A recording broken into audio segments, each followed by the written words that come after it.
अस्सलाम वालेकुम, मैं हूं हबीब अकरम और आप देख रहे हैं प्रोग्राम नुक्ता नज़र। मुजीबुर रहमान शामी साहब हमारे साथ मौजूद हैं और आज शामी साहब के साथ जिन मौज़ूआत पर करनी है हमें गुफ्तगू, पहले डाल लेते हैं एक नज़र उन पर।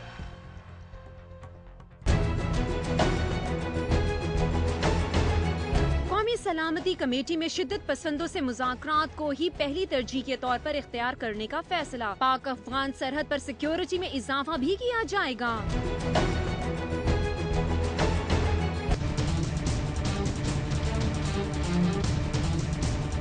नादरा के बाद पेमरा के चेयरमैन को हुकूमत ने बरतरफ किया। इस्लामाबाद हाई कोर्ट ने बहाल कर दिया।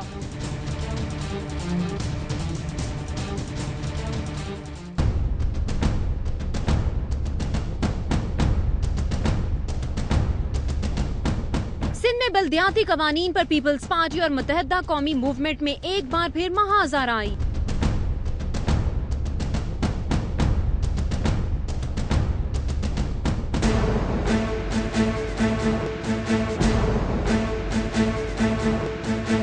निसार अली खान ने मिड टर्म इलेक्शन की साजिश कैसे पकड़ ली? वजीर दाखिला के कौमी असेंबली में खिताब पर एक नजर।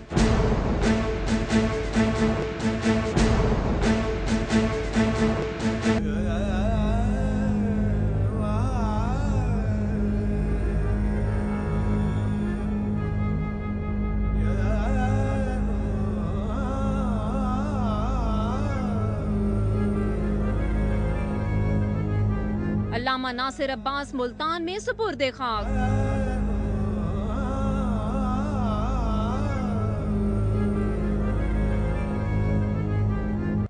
जी, कौमी सलामती कमेटी का इजलास हुआ जिसमें एक बार फिर शाम साहब APC का जो फैसला है उसकी तौसीक कर दी गई कि मुज़ाकरात ही होंगे। चलिए उस पर भी आते हैं। पहले तो मैं ये बात अर्ज करना चाहता था जी कि कौमी असम्बली में बिलाखिर करारदाद मंजूर हो गई मुल्ला अब्दुल कादिर की बिल्कुल शहादत पर अजहार अफसोस की, और पीपल्स पार्टी जो है और MQM उसने इस करारदाद के हक में दोनों ने वोट नहीं दिया और ANP के लोग वहाँ मौजूद नहीं थे, यानी खिसक गए वहाँ से। ये समझने से कासिर हूँ मैं कि पीपल्स पार्टी ने ऐसा क्यों किया। अच्छा, और MQM जो है वो तो उन लोगों से अपना ताल्लुक़ जोड़ती है जो महसूरीन है बांग्लादेश में, मीरपुर में और मोहम्मदपुर में आज तक, और MQM की बुनियाद रखने में भी उन लोगों ने बड़ा बुनियादी किरदार अदा किया था जो बांग्लादेश से आए थे यहाँ। उसने इस मामले में जो मौक़िफ़ इख्तियार किया है वो तो अपनी जगह दिलचस्प है, लेकिन पीपल्स पार्टी जो इतनी बड़ी पार्टी होने की दावेदार है और जिसके चेयरमैन जो है जुल्फ़िकार अली भुट्टो साहब, उन्होंने असम्बली के इजलास का बाइकाट किया और उसकी वजह से एक कुछ तो खून का बाजार गर्म हुआ वहाँ।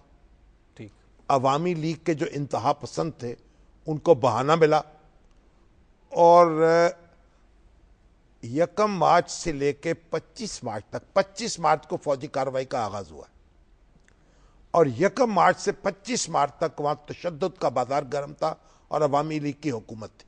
ठीक, और शेख मुजीबुर रहमान हुक्म दे रहे थे और उनका हुक्म चल रहा था। यहाँ तक चल रहा था कि बाज़ फौजी अफसर बैंकों में अपनी तनख्वाह लेने गए तो उन्होंने कहा कि आपको तनख्वाह सिर्फ इतनी मिल सकती है, पूरी तनख्वाह नहीं मिल सकती। अच्छा, उनका क्यों? उन्होंने कहा शेख साहब का हुक्म है कि फौजियों को पूरी तनख्वाह न दी जाए, और वो घरों से नहीं निकल सकते थे, उनको कोई चीज़ सप्लाई नहीं हो सकती थी, गोश्त सब्जी, और मूव नहीं कर सकते थे। और ये बहुत से लोग तो ये कहते हैं कि बड़ी गलती थी पाकिस्तानी फौज की, उसको बिल्कुल विड्रॉ कर लिया और कहा आपने कोई कार्रवाई नहीं करनी। बहरहाल ये भुट्टो साहब की तरफ से जो धमकी दी गई, इजलास का बाइकाट किया गया और फिर याहिया खान ने उनके सामने सर तस्लीम खम कर दिया, उसके नतीजे में ये सारी सूरत हाल पैदा हुई। और जब 25 मार्च की कार्रवाई हुई तो भुट्टो साहब ने कहा कि जनाब पाकिस्तान बच गया, कराची के हवाई अड्डे में पहुंच गया। उसके बाद जो बाई इलेक्शन हुआ ज़िमनी इंतखाब हुआ, वहाँ कई मेंबर जो थे पार्लियामेंट के अवामी लीग से ताल्लुक रखने वाले, उनको डिस्क्वालीफाई किया गया फौजी हुकाम की तरफ से। उस ज़िमनी इंतखाब में भी हिस्सा लिया पीपल्स पार्टी ने, और वहाँ अपने लोग खड़े किए। तो पीपल्स पार्टी तो साथ थी उस मिलिट्री एक्शन के, याहिया खान के इकदाम के, बल्कि अगर पीपल्स पार्टी सपोर्ट न करती ये इकदाम हो ही नहीं सकता था। अच्छा। और इस पस मंजर के साथ अब जो लोग उस वक्त पाकिस्तानी फौज का साथ दे रहे थे, उनके खिलाफ इस तरह की भोंडी कार्रवाइयों पर पीपल्स पार्टी जो है उसका रवैया इंतहाई अफसोसनाक से बढ़कर शर्मनाक है। आसिफ अली जरदारी साहब को इसका नोटिस लेना चाहिए, और बिलावल भुट्टो जरदारी साहब जो हैं वो अब माशाल्लाह बड़े चौकस हो रहे हैं, सकाफती प्रोग्राम भी कर रहे हैं, ट्विटर पर भी चहक रहे हैं। उनको भी देखना चाहिए कि उनके अरकान असम्बली ने ये कैसे बोंडा मजाक किया है। और आप देखिए जो अब्दुल कादिर मुल्ला है, अब उनके ऊपर तरह तरह की बातें हो रही हैं। भाई एक लड़की 10-12 साल की थी जो उस वक्त, उसकी शहादत है, मोमना नाम की खातून अब हो चुकी वो, उसकी शहादत थी कि हमारे घर वालों को सबको तय किया है मुल्ला अब्दुल कादिर ने, और उसकी शहादत पर जो बुरके में मलबूस आई उसकी शनाख्त भी नहीं हुई वहां, और ये फांसी की सजा दे दी गई। जबकि इससे पहले यही खातून एक इंटरव्यू में ये बात कह चुकी थी कि मैं अपने जो लोग कत्ल करने वाले थे, मेरे वालिदैन को, मेरे घर वालों को, मैं उनको नहीं पहचान सकती। और मुल्ला अब्दुल कादिर को पहले गिरफ्तार किया गया है, बाद में FIR दर्ज कराई गई हैं। तो इतना ये जुडिशल मर्डर कहा जा रहा है, जो अक़वाम मुत्तहिदा के सेक्रेटरी जनरल उन्होंने इस पर अफसोस का इज़हार किया है, जो उनके ह्यूमन राइट्स के कमिश्नर हैं उनकी तरफ से इसमें अफसोस का इज़हार किया गया है। पूरी दुनिया जो है उसमें ह्यूमन राइट जो ऑर्गेनाइजेशंस हैं, एमनेस्टी इंटरनेशनल है, वो इस पर गम का इज़हार कर रहे हैं। इसे कह रहे हैं कि ये कार्रवाई अदालती नहीं थी, ये अदालती कत्ल दुनिया में करार दिया जा रहा है इसको। और हमारी असेंबली, उसमें बैठे हुए हमारे रहनुमा और इतनी बड़ी पार्टी के लीडर अपने माजी को भूलकर ये हरकत कर रहे हैं। मैं तो हैरान हुआ हूं। इस पर जितना भी अफसोस का इज़हार किया जाए और शर्म का इज़हार किया जाए वो कम है। शम्स, अब एक ब्रेक का वक्त हो गया। ब्रेक के बाद जब आएंगे तो फिर हम कौमी सलामती कमेटी का जो इजलास हुआ उसके हवाले से शम्स साहब से गुफ्तगू करेंगे। आप देखते रहिए नुक्ता नज़र।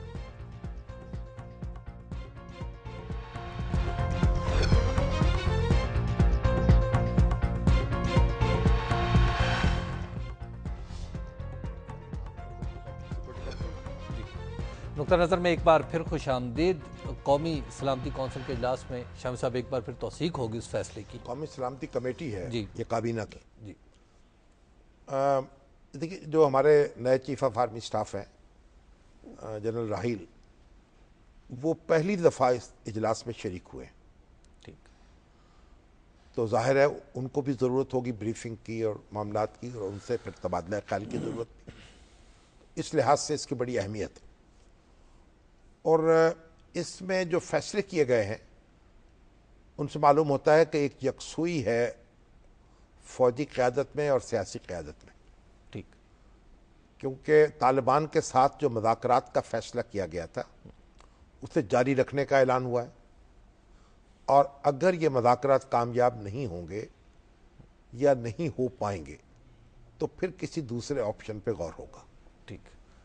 और ये एक तसलसल है पॉलिसी का, मुस्लिम लीग नून की हुकूमत जब से आई है वो इस मौक़िफ़ पर कायम है। ठीक। इसके साथ ही ये कि अफ़गानिस्तान, यानी कि अफ़गानिस्तान में भी हमारी पोजीशन ये है कि हम तहो बाला नहीं करना चाहते उनके मौजूदा ढांचे को। ठीक। उस ढांचे के अंदर रहते हुए तालिबान पर जोर दे रहे हैं कि मुज़ाकरात करें और उसमें अपनी स्पेस बना लें। और जब नवाज शरीफ साहब वहाँ गए हैं तो अमेरिकन जो ज़राए से जो खबर आई है जी, वो यही थी कि उन्होंने करज़ई साहब को कायल करने की कोशिश की है कि आप अमेरिका के साथ जो आपका सिक्योरिटी एग्रीमेंट है उससे दस्तखत कर दें। वो 2014 के बाद वाला। हाँ जी, क्योंकि करज़ई साहब जो हैं वो कह रहे हैं कि नया सदर जो है वो साइन करेगा। ठीक। मतलब यह है कि नया सदर मेरा मतलब का और मेरी मर्जी का होना चाहिए। और अमरीकी हुकाम, कल भी उनकी तरफ से एक बयान जारी हुआ है कि हम जोर दिया गया है करज़ई साहब को कि इस पर दस्तखत कर दें। गोया पाकिस्तान को जो महदूद अमेरिकी प्रेजेंस है उस पर कोई एतराज़ नहीं है। ठीक। और उसके साथ ही अब देखिए कि शहबाज शरीफ साहब जो हैं वो भारत के दौरे पर गए हैं, मनमोहन सिंह से मिले हैं, अगरचे उन्होंने वहाँ कबड्डी का मैच भी देखा है, और पंजाब में गए हैं, प्रकाश सिंह बादल जो उनके वज़ीर आला हैं उनके साथ वो क्या कहते हैं कुट के जपियाँ पाइयाँ ने, और बड़ा अच्छा गर्मजोशी से इस्तकबाल हुआ है। लेकिन उनके साथ मनमोहन सिंह से मुलाकात के लिए तारिक फातमी भी थे जो कि खारजा अमूर के खसूसी मुआवन है वज़ीर आज़म के। जी। इससे इससे मालूम होता है कि उनकी मुलाकात की कोई खारजी अमूर के हवाले से भी एक अहमियत है। ठीक। तो गोया इंडिया जो है उसके साथ भी मौजूदा हुकूमत बिल्कुल कायम है कि वह ताल्लुकात को मुमकिन हद तक नॉर्मल करेगी। ठीक है। और नवाज शरीफ साहब ने जो तजवीज़ पेश की है कि नेशनल सिक्योरिटी के लिए खसूसी जो है लोग मुकर्रर कर लिए जाएं, बिल्कुल नुमाइंदे मुकर्रर कर लिए जाएं दोनों मुल्क जो है। और इससे आगे बढ़ के ये भी हो सकता है कि अगर किसी एक मुल्क में कोई ऐसा वाक़या हो जाए जिस पर शुबा हो कि किसी दूसरे मुल्क का हाथ है उसमें, यानी पाकिस्तान और इंडिया दोनों को, तो उसकी जॉइंट इन्वेस्टिगेशन भी कराई जा सके। ठीक। तो वज़ीर आज़म का ये जो एक पॉलिसी एक स्टैंस है और इसमें वो कोई पीछे हटने को तैयार नहीं है। और इस मामले में जो हमारी फौज है, फौजी क़यादत जो है, देखिए आप परवेज़ मुशर्रफ साहब का नुक्ता नज़र इसमें क्या था, अगर उसको आप देख लें जी, आखिरी दिनों में, तो नज़र आता है कि फौजी क़यादत भी कोई लड़ाई जो है वो उसकी घुट्टी में नहीं पड़ी हुई। ठीक। देखिए हमें अपनी दफाई पोजीशन को रखना है। पाकिस्तान जारहियत का ना इरादा रखता है ना उसके वसाइल इसकी इजाज़त दे सकते हैं। ठीक। तो फौजी और सियासी क़यादत को मिलकर एक नई दुनिया जो है उसकी तामीर करनी होगी। तो शाम साहब, अफगानिस्तान के बॉर्डर के साथ भी कहने कि हम फौज को बढ़ाएंगे। पाकिस्तान तो ये कहता रहा है कि हम इसको एक लगाने के लिए तैयार है बाढ़। जी। अफगानिस्तान और अमेरिकन फोर्सेस और नेटो फोर्सेस पे इस पे तैयार नहीं थी। तो अब पाकिस्तान को इसकी जो सर्वेलेंस है वो तेज़ करनी पड़ेगी, मौसर करनी पड़ेगी, ताकि यहाँ से कोई मदाखलत वहाँ ना हो सके। और ये उनको जो फोर्सेस अफगानिस्तान की हैं उनकी भी जिम्मेदारी है कि वो अपनी सरजमीन पर किसी को ना आने दे। ठीक है। तो बहरहाल इससे अब ये नज़र आ रहा है कि वाशिंगटन, काबुल, दिल्ली और इस्लामाबाद इनके दरमियान एक ताउन जो है उसकी लहरें जो हैं वो उठती चली जा रही हैं, जरा एक जोर के साथ। वर्ल्ड व्यू एक जैसा हो रहा है इनका, एक लगता है ऐसा है। मैंने ठीक है। ये इनमें कोई जो तजादात हैं उनको कम करने की कोशिश हो रही है, यानी ख्वाहिश ये है कि एक ही दायरे में काम किया जाए। जी। शाम साहब, अगली खबर और वो बड़ी दिलचस्प है कि नादरा के चेयरमैन के बाद पैमरा के चेयरमैन की बारी आ गई और वही कुछ हुआ जो नादरा के केस में हुआ था। नहीं, नादरा के चेयरमैन जो है तारिक मलिक जी, वो तो जाके अपनी जगह बैठ गया और चार्ज ले लिया। हाँ, बिल्कुल ठीक है। जो पैमरा के चेयरमैन है हमारे रशीद चौधरी साहब, उनकी जगह तो जो कायम मुकम मुकर्रर हो चुके थे जी, राव तहसीन साहब, ठीक, वो दामाद हैं हमारी जो महनाज रफ़ी साहब हैं उनके, अच्छा अच्छा, और बड़े पुराने इंफॉर्मेशन से ताल्लुक़ रखते हैं सर्विस से। जी, उन्होंने चार्ज नहीं छोड़ा। हाँ, तो रशीद चौधरी साहब जो हैं उनके पास परवाना तो मिल गया, स्टे तो मिल गया, ठीक है, लेकिन वो अंदर उनको इख्तियारात आजमाने का, इस्तेमाल करने का मौका नहीं मिल सका। बल्कि हमारी इत्तला तो ये है कि शायद अंदर ही नहीं जा सके। हमारे एक रिपोर्टर हसन अयूब साहब बता रहे थे कि वो उन्हें प्रेमिसेस में भी दाखिल नहीं होने दिया जा रहा।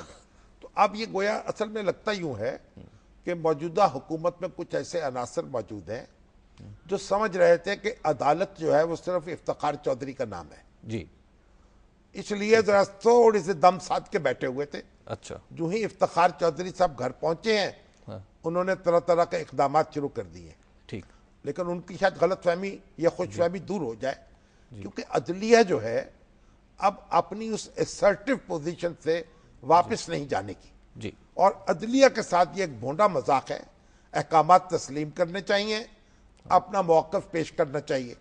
और तारिक मलिक के मुकाबले में तो हमारे जो चौधरी निसार साहब हैं वो बहुत गुस्से में हैं।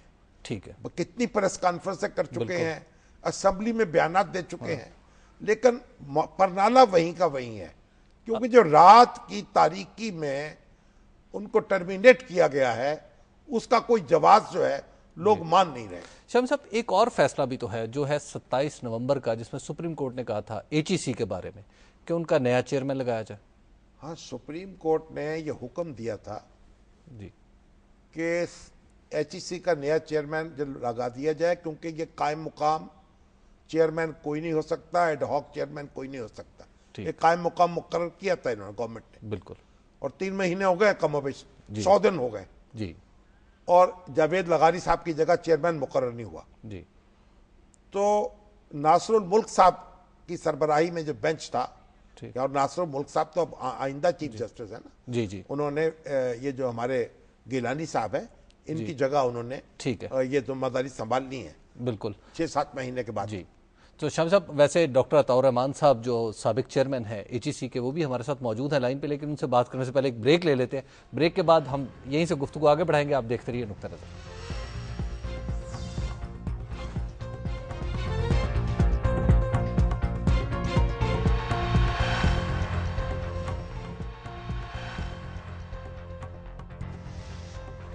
नुक्ता नज़र में एक बार फिर खुशामदीद। बात हो रही थी एचईसी के हवाले से और शामी साहब, डॉक्टर साहब हमारे साथ लाइन पे मौजूद। डॉक्टर अताउर रहमान जी, साहब। डॉक्टर अताउर रहमान साहब जी।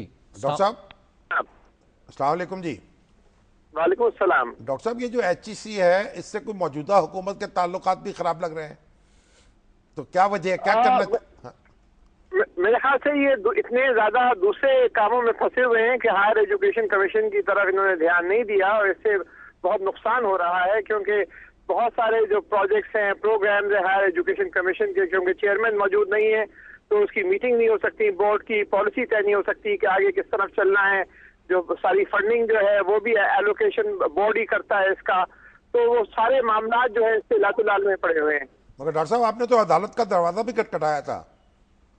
जी जी, वो पिछली हुकूमत ने जब कोशिश की थी कि किसी तरह इसको खत्म कर दिया जाए और डिवॉल्व कर दिया जाए, तो मैंने सुप्रीम कोर्ट में पिटीशन दाखिल की थी और फिर मैं जीत गया था, जिसकी वजह से सुप्रीम कोर्ट ने ये कहा था कि ये कॉन्स्टिट्यूशन के तहत 18वीं अमेंडमेंट के तहत ये प्रोटेक्टेड है और इसको आप डिवॉल्व नहीं कर सकते।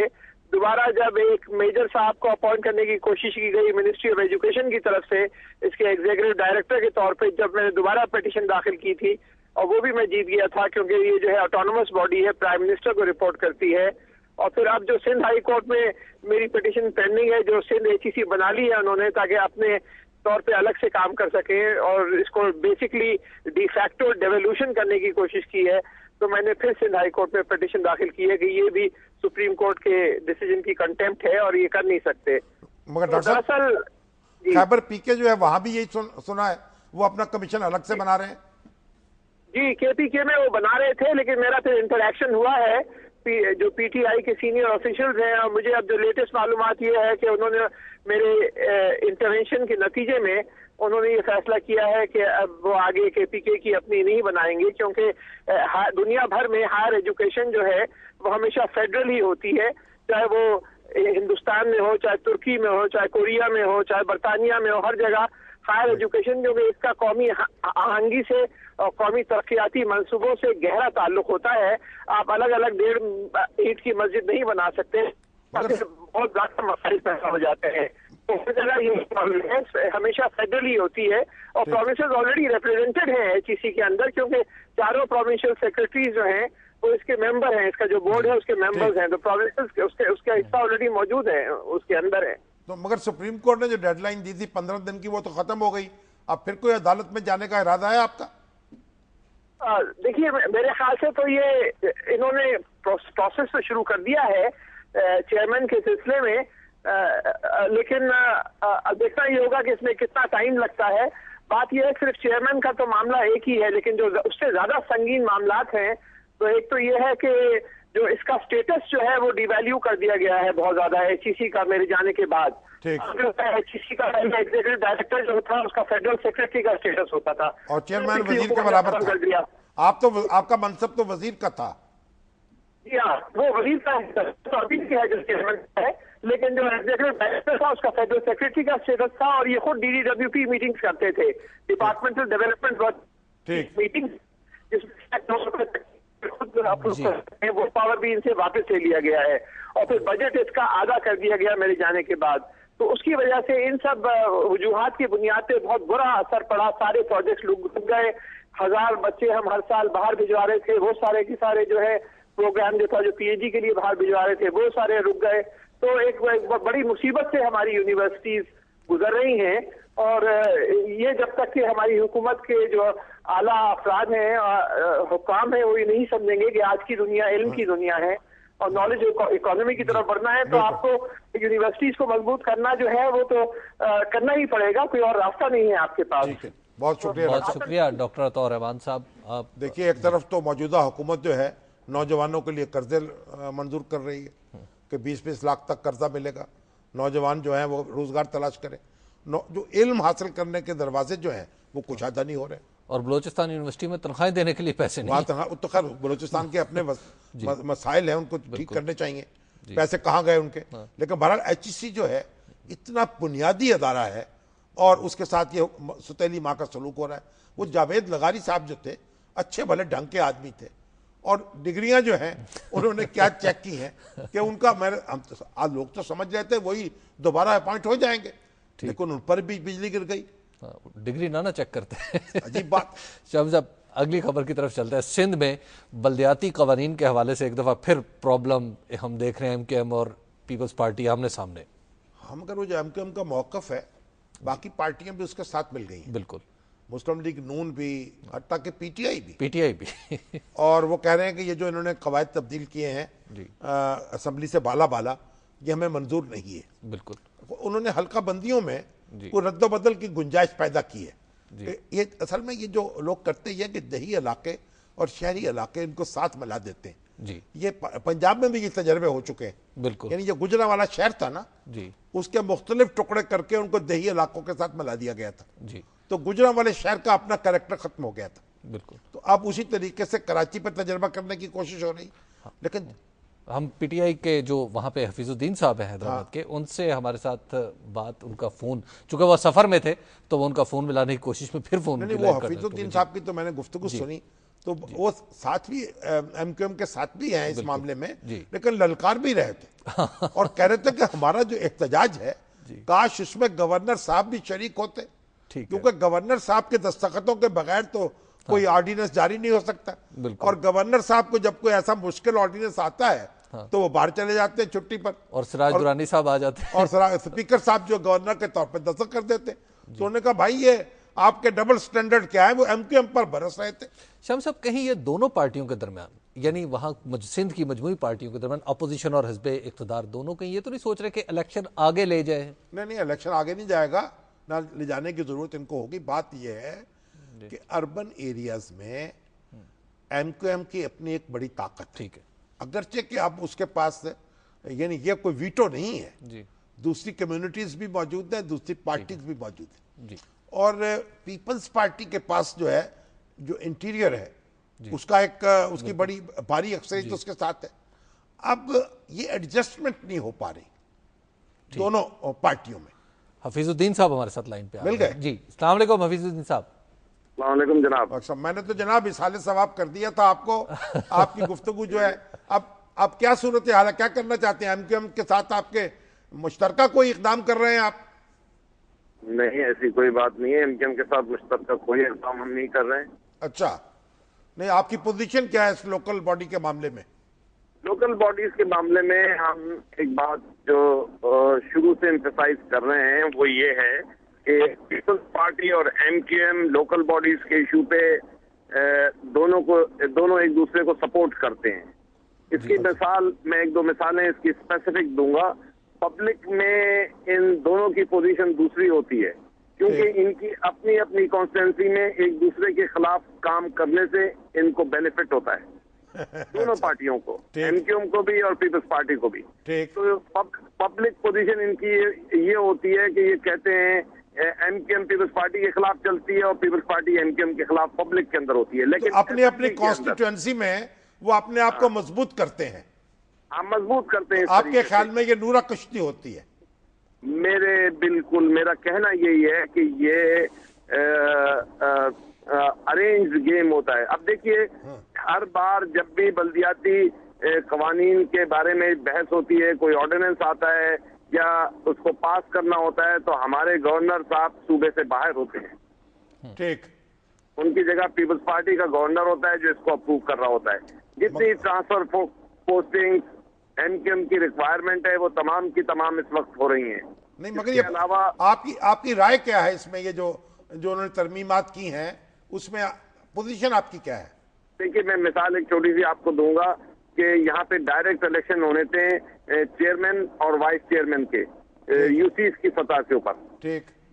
हुआ ये है कि बेसिक लॉ तो यही बना था कि डायरेक्ट इलेक्शन होंगे, लेकिन अब हुआ ये है कि उसके अंदर अमेंडमेंट आ गई है कि 9 अफराद की जो यूसी होगी वो इलेक्ट करेगी अपने में से चेयरमैन और वाइस चेयरमैन। अब एमक्यूएम और पीपल्स पार्टी दोनों के लिए ये मैनेजमेंट इजी है कि 9-10 आदमी को इस तरीके से ये हॉर्स ट्रेडिंग के लिए रास्ता खोल दिया गया है। तो आप चाहते हैं कि आपकी पोजीशन ये है कि डायरेक्ट होने चाहिए? हम ना सिर्फ ये कहते हैं, बहुत सी जगहों पे और बहुत से ऐसे मसाइल हैं। अब तो दर्जन भर से ज्यादा इन्होंने अमेंडमेंट उसमें कर दिए हैं और हमें ऐसी कोई अमेंडमेंट ठीक है। वैसे तो पूरा लॉ ही काबिल गोया एमक्यूएम के साथ कहीं मुवक्कफ की यकसानियत तो है थोड़ी सी। बहुत शुक्रिया आपका वहीदुद्दीन साहब, आप सफर में थे और बड़ी आपने कोशिश की। जी, हफीजुद्दीन साहब जी, माफ कीजिएगा, हफीजुद्दीन साहब तो इंडिया में जी वो तो इंडिया में होता है। हफीजुद्दीन साहब आप पढ़ते बहुत हैं, हमको लगता है।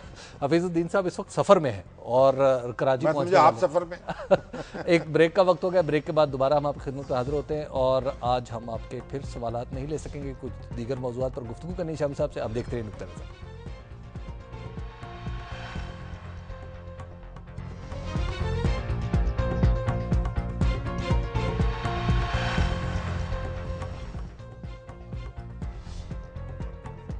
नुक्ता नज़र में एक बार फिर खुश आमदीद। शामी साहब, चौधरी निसार अली खान साहब ने जो तकरीर की वीकेंड पे, उसमें उन्हें साजिश नज़र आ रही है कि मिड टर्म इलेक्शन कराने की बात हो रही है। हाँ, मिड टर्म इलेक्शन कोई जमहूरी दुनिया में तो होते रहते हैं, कोई गैर जमहूरी मुतालबा तो नहीं है कि करे। ठीक। लेकिन बुनियादी बात यह है कि हमारी इकोनॉमी का हालत आपके सामने है। यानी जो पल्ले नहीं सेर आटा, पंजाबी का मुहावरा है ना, गांधी दा संग पाटा। यानी सबसे बड़ा कंसर्न होना चाहिए इकोनॉमी ठीक हो और ये कोई पिकअप हो करे, और उसमें हम लगे हुए हैं कि मिड टर्म इलेक्शन होंगे कि नहीं होंगे, और 4 हलकों में वो अंगूठा ऑडिट करवाना चाहते हैं। चौधरी साहब ने उसके मामले में तरह तरह के मज़ामीन बयान किए हैं। अब चौधरी साहब बड़े ज़ीरक आदमी हैं, लेकिन इस मामले में तो उनकी कोई इज्जत में इजाफा नहीं हुआ। ठीक। और वो कहते हैं सारे हलकों पे करा ले, तो आप ये दरखास्त लेके चले जाएं सुप्रीम कोर्ट में। अभी तो सुप्रीम कोर्ट ने जो इमरान खान साहब की दरखास्त है उसे समाअत के लिए मंजूर कर लिया है। ठीक है। और नोटिस दे दिया इलेक्शन कमीशन को कि 15 दिन के अंदर अपना जवाब दो। लेकिन चीफ जस्टिस ने रिमार्क्स में यह भी कहा था कि इस तरह की बहुत सारी दरखास्तें भी आ सकती हैं, ऐसा तो नहीं करना चाहिए। अब ये अगर ख्वाजा साद रफीक साहब ने कहा जी 4 हल्के हमारे हैं, हम चुनते हैं, उनको भी ऑडिट करवा दिया जाए। ठीक है। तो भैया आप भी दरखास्त लेके चले जाए सुप्रीम कोर्ट में, या पिटीशन कर देते अपना इलेक्शन ट्रिब्यूनल के सामने। बिल्कुल। अभी तो ये भी तमाशा हो गया ना कि 120 दिन तय किए हैं, उनमें इलेक्शन ट्रिब्यूनल्स को फैसले करने हैं और सैकड़ों के हिसाब से पिटीशंस पड़ी हुई हैं, और इलेक्शन ट्रिब्यूनल्स पता नहीं क्या कर रहे हैं। मैं तो समझता हूं जो लोग जो अपना काम नहीं कर रहे उनकी तो तनख्वाहें वापस लेनी चाहिए उनसे पूरी की पूरी। शामी साहब, ये अगर 4 हलकों में लेकिन भारत देखिए, ये ख्वाजा साद रफीक की बात जो है ना, ये एक देखिए ये नैले पे दैल है। ठीक है कि वो 4 हल्के जो पीटीआई जिनमें जीती हुई है वो अपने वो लेके चले जाए। नहीं, तो इमरान खान ने कहा है कि आप ले आए, तो सुप्रीम कोर्ट जो है जी वो 8 में को ऑडिट करवाने का हुक्म दे दे।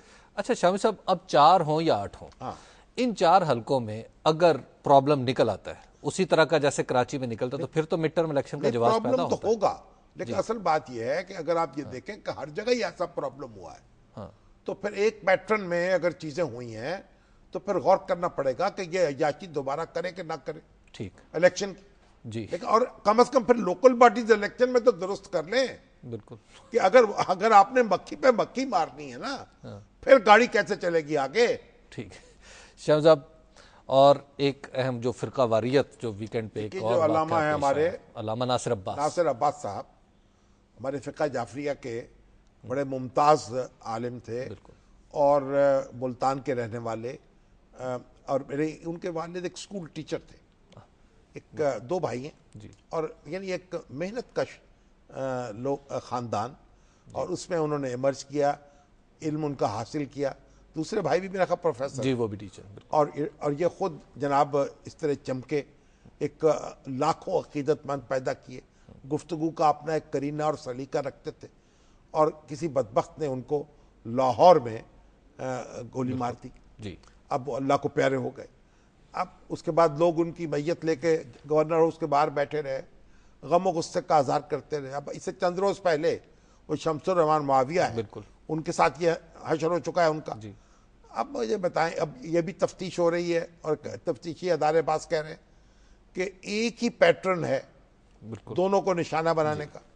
अब उसका एक तो ये सबब भी हो सकता है कि कोई तीसरा गिरोह ऐसा है ठीक, जो ये फिरका वाराना तासुब को गहरा करने के लिए दोनों यानी तबके हैं उनके निशाना बना रहा है। बिल्कुल। और एक ये भी हो सकता है कि दोनों के यहाँ ऐसे अनासर पैदा हो चुके हो। बहरहाल वो रजा आबदी साहब तो कह रहे थे कि हम तो जो शोहदा के ख़ानदान हैं वो वहाँ इकट्ठे होंगे, बिल्कुल, इस्लामाबाद में। वो सुन्नी तहरीक वाले भी उसमें होंगे, फ़िक़ा जाफरिया के लोग भी होंगे, वहदतुल मुस्लिमीन वाले। देखिए, ये बार बार गुजारिश की जा रही है, ये हुकूमत की जिम्मेदारी है कि इनको पकड़े, कैफरे किरदार तक पहुंचाए, और ये उलमा जो हैं ये भी अपनी अपनी सफ़ें टटोल लें जी, और पाकिस्तानियों के साथ ये जो जुल्म है ना, इसको रोकें। जी शाम साहब, हमारे प्रोग्राम का वक्त ख़त्म हो गया है, तो हम फिर कल अपने नाज़रीन की खिदमत में यहीं से हाजिर होंगे और इसी वक्त हाजिर होंगे। हमें दीजिए इजाज़त, अल्लाह ने के बाद।